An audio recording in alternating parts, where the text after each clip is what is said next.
What must people do in order to stick to their resolutions? What is the importance of planning financially? And what is the role of a life coach? And why is it important for people to live within their means? What time is it?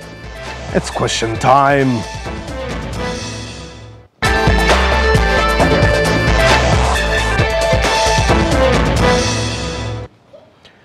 Khotsong, and welcome to the show. My name is Mpotse. New Year resolutions are commonplace in most people's lives at the beginning of each year, but the number of people who stick to their resolutions are few.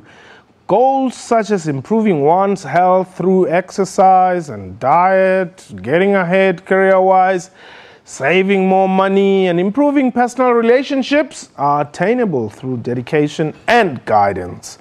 Taking heed of the tips given by the professionals we have with us today can help make your goals reachable and make 2018 a year to look forward to.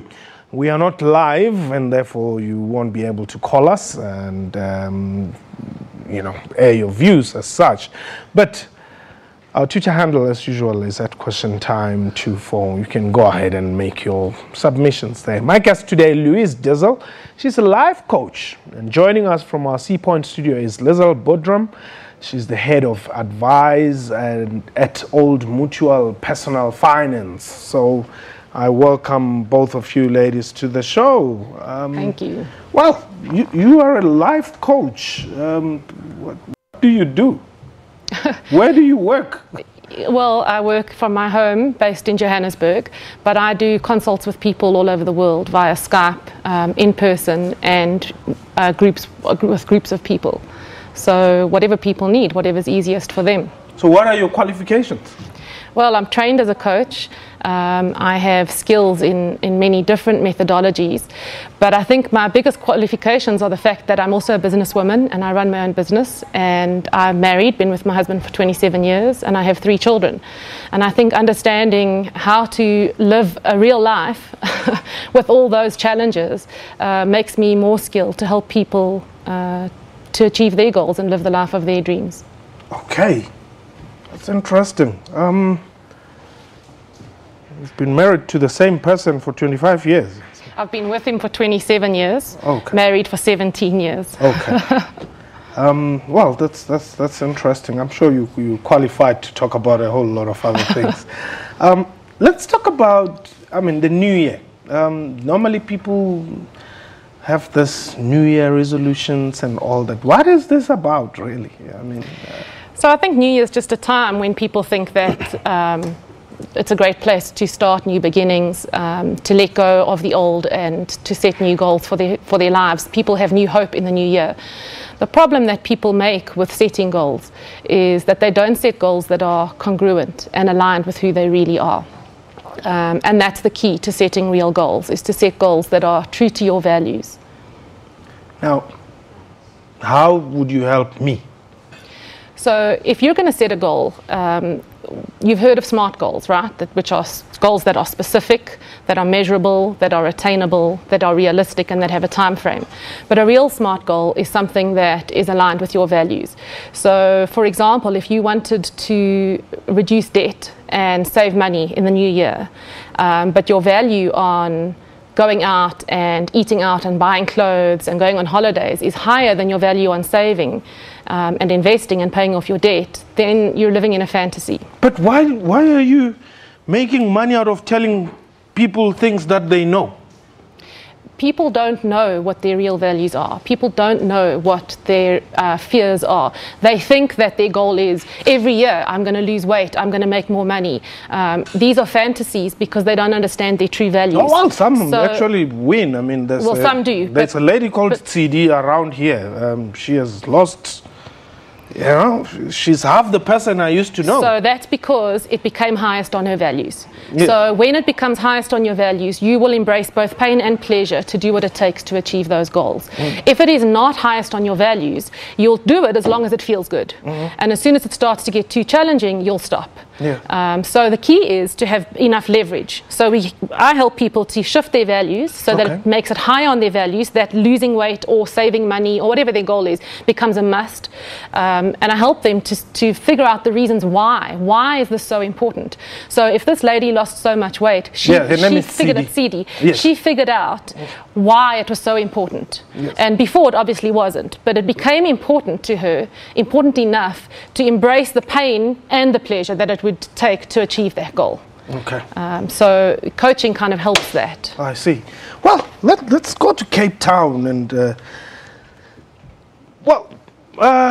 you basically deal with money issues. You advise people on saving this money which nobody has. How do you go about it? Well, people actually do have money. People who earn an income have money that they can save. It's unfortunate that exactly as we heard, people do spend the money and they don't save. They look at the immediate needs, they look at immediate gratification, and they spend more than what they should, instead of looking at saving, looking at the long-term goals, looking at their long-term financial future. So that's where we would like to help them focus on balancing the immediate need and what they value right now, but also balancing that with secure financial position in the future, the long term. So it boils down to budgeting and habits. Your habits, looking at making sure that you create a spending, you curb your spending habit and you create a saving habit to create that long-term financial security. Well, I'm going to talk to you about the realities. I mean, my colleagues here at the SABC don't earn much. I mean, there's freelancers who have basically nothing except, you know, the money that gets them to work. We actually hate month end because it doesn't give us money, but it just reminds us how poor we are. Yes, I think it's definitely not only you and your colleagues. We find that many people are in that position. In fact, our research showed that in 2017, more than half of the people that we interviewed had a problem getting to the end of the month with their money lasting until that time before they need to look at the next salary. And obviously, if you're a freelancer and there isn't a fixed income, it becomes even more important to plan. So that's why the budgeting exercise, taking the time to plan very carefully, to live within your means and to make sure you create the right habit to start saving and not to spend. I mean, we were talking about it yesterday where, you know, we spend money on coffee. If you add that up, often people spend 1,000 Rand a month on coffee, which is something, if over time you invested some of that money at least, it can really make a difference in your financial situation. Well, the excuse is, I can't save what I don't have. You absolutely can't save what you don't have, but you have more than what you think often. So if you start at the beginning of the month and you create the habit of paying yourself first, making sure you invest in your own financial future and your immediate financial habits to create the right habits before you start spending, unless you have absolutely no income, then obviously there's nothing to save. But very few people are in the position where they have absolutely no income. The problem is usually people spend before they start saving. They don't pay themselves first. They get the money and they immediately start spending it for that immediate gratification. And that creates the bad habit and the bad cycle. And then you feel you never have money. Okay. We're going to take a quick break. When we return, let's look at perhaps when is it ideal for one to start saving, and when is it also ideal to get a life coach? This is Question Time. Please don't go away.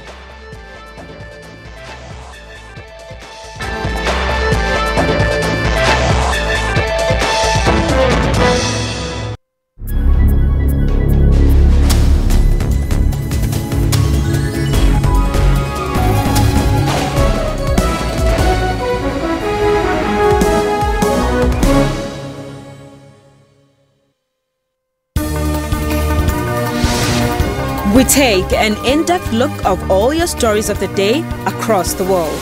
Last month, Mkhwebane said that the bank had failed in its duties to protect the public by not ensuring that ABSA repaid an apartheid-era bailout given to the failed bank, Bank Corp. The rand fell nearly 2% on her remarks. My effort, in my opinion, is going to be to build a Zimbabwe that I believe in, as opposed to remaking a Zimbabwe of the past that I cannot do anyway. So I'm absolutely clear on this. We need to start showing more commitment by government that they are committed to working with business, and therefore that should start to stimulate confidence, and with confidence comes investment, and with investment hopefully comes growth. Stay tuned to Primetime News every day from 18 hours. A warm welcome to one of your favorite weekly review analysis programs, Media Monitor. So let's look at the race itself. It's just becoming a personality contest where people just want somebody to guard their own vested interest. And I feel that the country is at a point now where we need some sort of change. It is ANC policy that they will have to implement. We fairly know the direction the ANC wants to take. As a leader, you have to implement. So what was it like on the ground in Kenya? Well, the country is divided. The country is very divided. I think within the country, for me, the one person that I criticize severely, and I'm not very happy with this approach, is Raila Odinga, with him pulling out. Stay tuned to Media Monitor and catch on analysts unpacking top stories every Sunday from 9 a.m. We make sure to be where news is happening, both locally and globally. For the latest business news, stay with us. From South Africa to the world, we've got all your latest sporting news. Don't miss our weather updates every hour. Stay tuned to News Today, Monday to Friday, from 3 to 5:30 p.m. here on SABC News.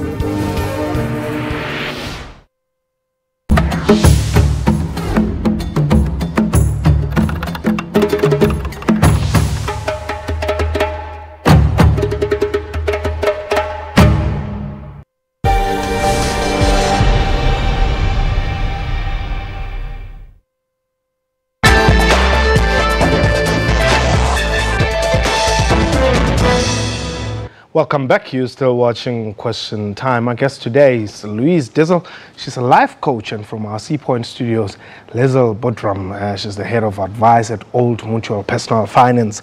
Now, when is it ideal to solicit your services? So people get a life coach when they want change in their life and they are struggling to make it happen on their own.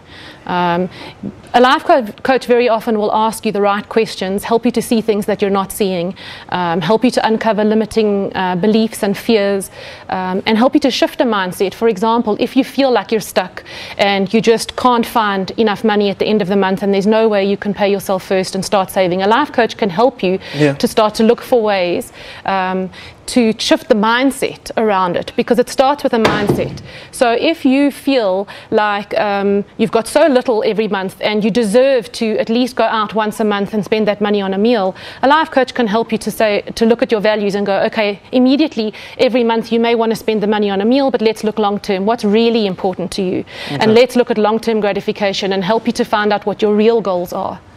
Does this life coach also understand that I'm a black man who comes from a particular environment where we are expected not only to support our siblings, but also the extended family, so to say, and therefore it may be impossible for me to reach my goals at the time at which I would love to. Yes, and the life coach will then help you to decide what is more important. What are your long-term goals versus your responsibility to take care of your family and your desire to take care of your family. So if your desire to help the people that are in need is bigger right now than a long-term goal of saving and building wealth, then that's what's going to be true to you. And then what a life coach will do is help you to find peace and gratitude and fulfillment in that. Because life is not so much about how much money you have in the bank, it's about whether you feel fulfilled. And if what fills you up is not a bank balance, but taking care of your family and being a man who takes care of the community, well, then that's your value. That a life coach will help you to see that and then to understand that and not beat yourself up. Well, Old Mutual, do you understand that ordinarily a man of my age may have to be looking after so many other people as it is common in our culture and tradition as Africans?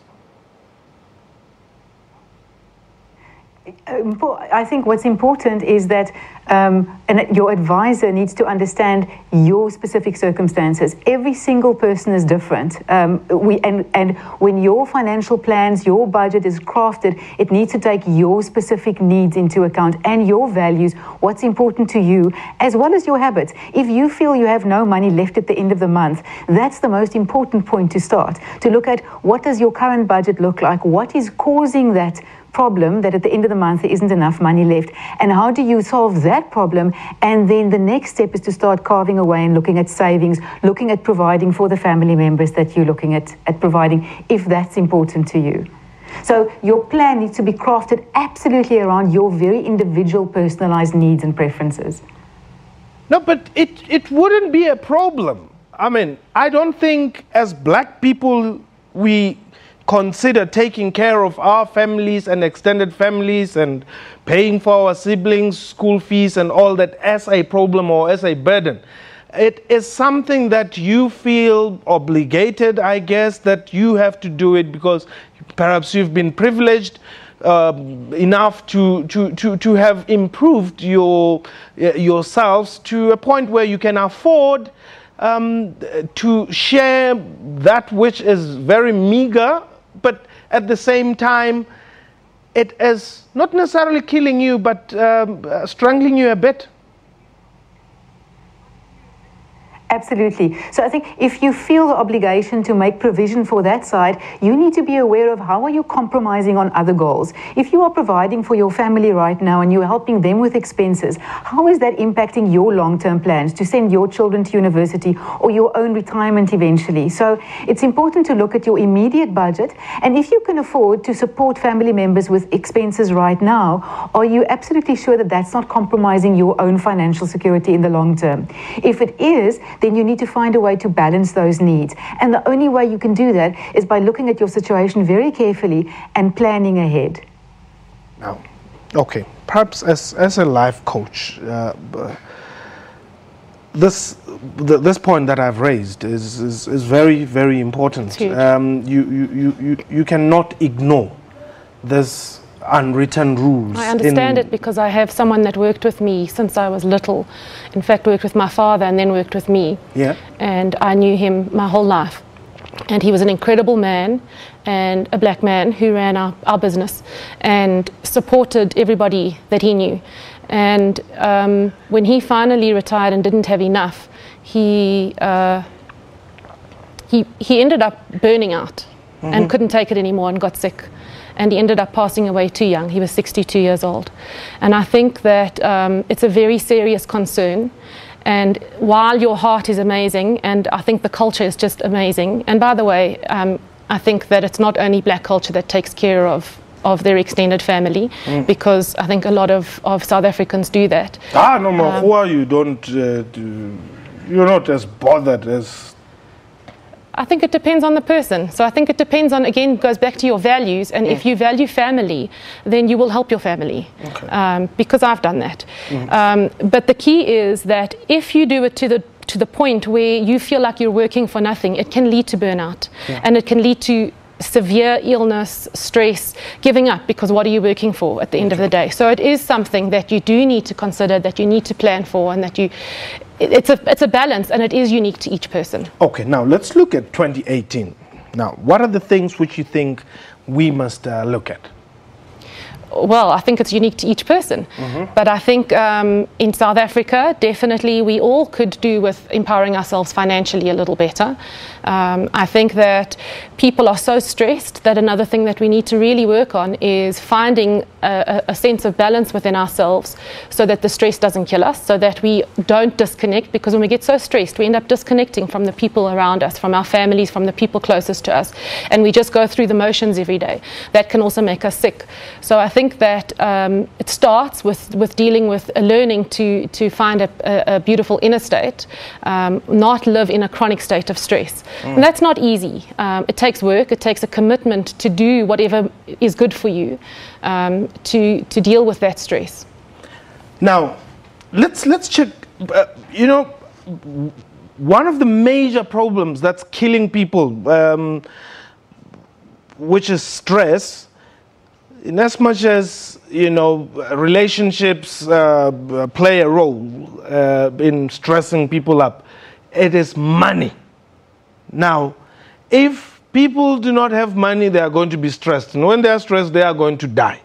2018, what do you suggest is Old Mutual? How do we approach it? I think 2018, as we started the conversation, it's a fantastic opportunity to look at how do you create the financial security and reduce the financial stress and poor, as you say. I think a very good starting point is reflecting on 2017 and learning from the mistakes you made in the past. If you feel your budgeting skills, or maybe you didn't budget at all, look at starting there. Look at starting by solving your problems, by analyzing what created those problems in 2017. So I think if you're already on track, you've got a budget, you've got the discipline to stick to the budget, then look at how you are saving. Are you saving enough? Can you increase the savings? Are you using the right savings vehicles? We see government introduced tax-free savings vehicles a few years ago. That's been tremendously successful to help people save, especially people who are new to saving, where they need a lot of liquidity, they need to be able to access the money, they need flexibility in how much money they put away. So there are vehicles that can really accommodate you if you want to start that savings journey. So learning from the mistakes of 2017, focusing on budgeting and focusing on creating those saving habits, I think are very, very important. The other very important thing in South Africa is debt reduction. We see so many South Africans really burdened by lots of debt and very expensive debt, where there's a high interest rate that they're paying on the debt.